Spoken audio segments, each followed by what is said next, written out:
welcome to Barefoot Talks. I'm the founder and product visionary at Nico. Today we're here to interview extraordinary people promoting transformation through health, food and wellness. I want to share with you the everyday secrets to unlock their superpowers. Vamos! Today on Barefoot Talks, we're interviewing Tony Riddle. Tony Riddle is a great friend of mine and is an expert in the anatomy of the body, especially when it comes to the feet. He is also known as the Barefoot Man. Tony! Hey, Nico. How are you doing, Great brother? to have you here, man. Good to see you. Oh, feels so good. And actually, just before you head off, I just realized the Barefoot Man enters barefoot. So we don't need to actually ask you to take your shoes off. What else, man? So, I mean, it's synchronistic. It's there. Let's get into it. Yeah, man.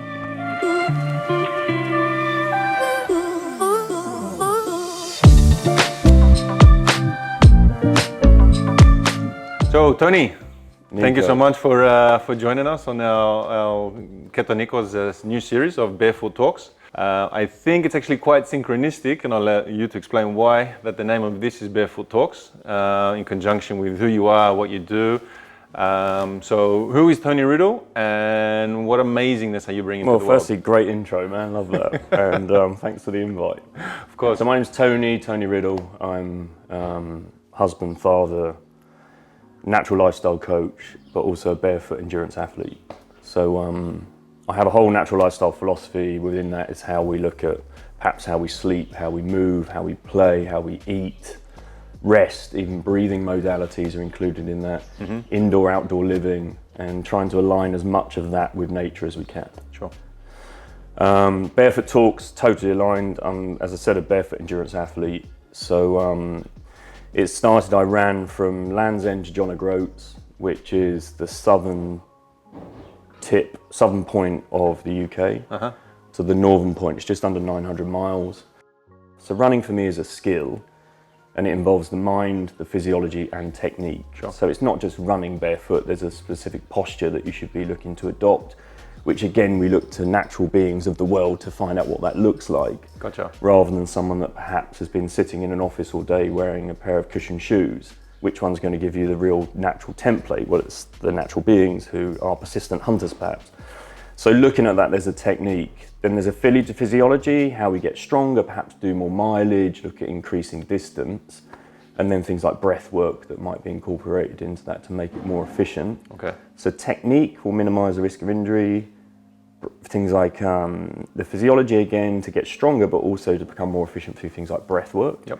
And then the mind aspect, and that's to be able to get up every day and do the same thing. 30 miles in, next day, 30 miles. The technique is something which you have developed as well in terms of the actual barefoot running, or have you taken that and then sort of like upgraded that in conjunction with breath work, in conjunction with the mind work as well? Yeah, so years back, we were kind of trailblazers in the barefoot running community because we weren't just into this concept of just taking your shoes off and running. We were like, okay, there has to be a way of rewilding that running form, posture, and everything about it. And so we discovered this, I mean, a genius, his name is Nicholas Romanoff, who developed the pose method. And the pose method is a specific posture that everyone goes to when they run. And from that posture, we then understand how to negotiate or deal with the forces that are involved, like gravity. And then where gravity becomes tangible through where your foot makes connection to the ground, which is recognized through body weight. And then once you have that, you can then make the right calculations of what muscles and tendons work, or what even joint actions.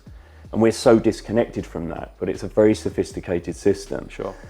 Is it just enough to correct posture with the pose method of Nicholas? No, we need to be looking at what's happened with the feet. And when you start to unpack that the foot is essentially the foundation of our biostructure, we yet pay very little attention to it. And we think that the answer is in a pair of footwear shoes, that the science started with that in the late 60s, early 70s. When if we look at the evolution of the foot, you're up to hundreds of thousands of years of evolution, possibly millions, right? Yep. And so within that, we know there's like 26 bones, 33 articulations, a combination of 100 muscles, tendons and ligaments, and 200,000 extra receptors that reside in a human foot. Just all of that just in the foot. So just in the foot. Wow. So if you were to say, right, we'll pick up this glass, think of the sensory information that's available. You have the same sensory awareness in your feet as you do your hands. It's just that we've become desensitized. Gotcha. And so when people say, yeah, but how do you run over this? Isn't it, it must be crippling running over different terrain. Well, actually, what you do is you want to heighten your sensory awareness so you can make the real micro adjustments within the tendons, the muscles, the ligaments, and the bones and those articulations. Apart from the food that you were eating on the 2 different marathon events that you were running, any supplementation that you were taking to support you? So when we talk about food, it's like we can keep going with that. You can unpack it, can't you? And I think for me, it's always been, how can I refine my palate, rewild the palate, and rewild the digestion, and then allow absorption. That's what my biggest take home from those events has been. That again, we have a plan going in, but just as much of that plan is being really aware of being upregulated or downregulated, and what you might be craving isn't necessarily what that system needs. It can be coming from somewhere else.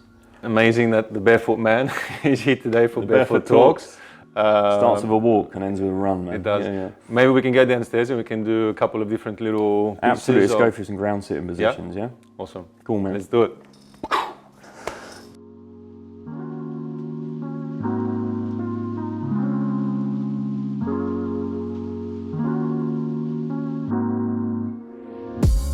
So there's multiple rest positions on the ground. So squatting we've covered.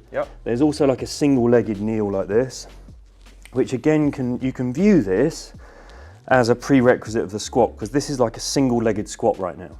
And my weight, rather than being in this knee, is actually over this side. So I'm committed here. Now, if you lack mobility in here, in this ankle, you might have to start here. But over time, if you keep nourishing that and keep leaning into it, you'll gain more and more range. And then over time, you can start to bring this back. And then we know, I have the ankle mobility and I have the knee range and the hip range, I can now go here, right? Of course, from if you single, we go to a double. Maybe not in the first sitting. No, you have mobility, right? But if you're like locked up, I'd spend more time here. What could be the prerequisite of this? Well, it can be this, just kneeling. Like 2 legs, ankles are tucked behind, we can be in a rest position. But what about if you just remove the desk, right? And if you're working from home, which a lot of people have been, large proportion of the planet, I would say, you can have a small desk that's just over your knees like this. Yeah? And as long as your screen is up, so it's as if you're looking at the horizon, you're not compromised in your posture here. So you think chest is up, you can work in this position. That's one kneeling position. If I then pop up like this, if we pop up, you can tuck your toes underneath, and that then becomes a heel sit. And already we're then getting into the mobility of the toes. You're creating dorsiflexion, and you can then have posture. And again, screen. Actually, in this position here, I actually feel a good stretch underneath the toe. Yeah, and the planty surface of the foot. Like you stretch the arches out and get the toes under. We're not static like this as well. We're always moving. Exactly. So the idea is you're always getting, what will happen is you'll get the cues to change shape. Whereas when you sit all day in a chair, you don't actually get any cues. You suddenly disconnect from the physical vessel. And so what's happening is you're always interacting with body weight. Okay, so if someone says to me, how do you run 12 hours a day? Well, firstly, try and just interact with the ground for 12 hours. I've got Netflix on right now, change channel, okay. Well, I'm gonna watch whatever I'm watching. I'm gonna keep changing position. Right, this is now a long sit. So it's like a side sit and a long sit. Same time. You know, hamstring length, posture. If it gets too uncomfortable, you can put a little support underneath your butt to compensate for the lack of flexibility. And we have this amazing capacity, again, to unravel. So from here, I could go hand, knee,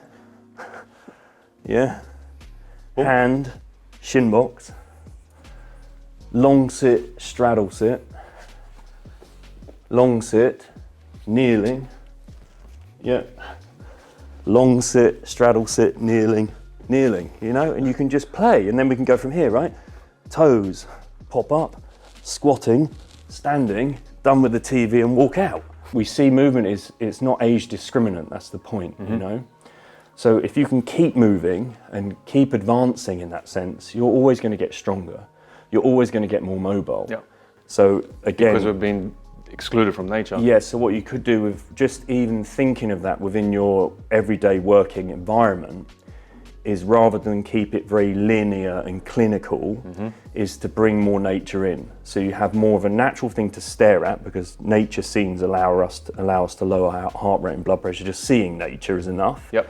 But actually interacting with it, so you could then get aromatherapy that's perhaps coming with it, that you could perhaps get, change the microbiome influence at least. So for someone who's working in big city, living in a big city, and they're working from home in their apartment, what would 3 simple things to be to actually bring this nature into their environment? Well, I think if you're in an apartment block, we'll bring plants in to start with.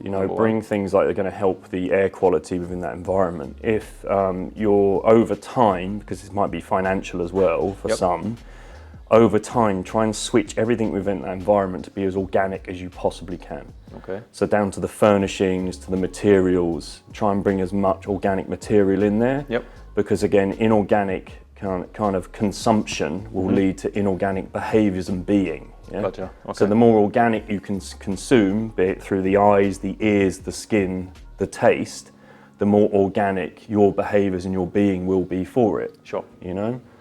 So that's what you can do, and then you can look at things like there's lighting, there's air quality, there's things that you can see within that environment. But then the biggest thing you could possibly do is, if there's meetings involved with what you do, take them outside, meet people outside, try and get your meetings outside in nature. And then if it's not too socially extreme for you, just the simple act of taking your shoes and socks off and walking over dewy grass or in the soil will give you a huge microbiome input. The more and more plugged in we are to sensory experiences, the more and more chance we have of rewiring the brain in terms of neuroplasticity. Okay. So if you become divorced from experience and sensory experience and only ever existed in one linear box, and you went from your linear box of a bedroom to your linear box of your living room and just did the same thing day in, day out, where is the new sensory input? There isn't. So then we have stagnation or we have atrophy. So it's how can we keep exploring, and nature is the best place. Why? Because it's forever changing. Gotcha. You never step in the same river twice. It's always a new experience. We have this notion that we're separate to nature, but we are nature, right? So what would be the best thing for us? Keep connecting to nature. Absolutely love it. Cool, man. Again, legend. Ooh.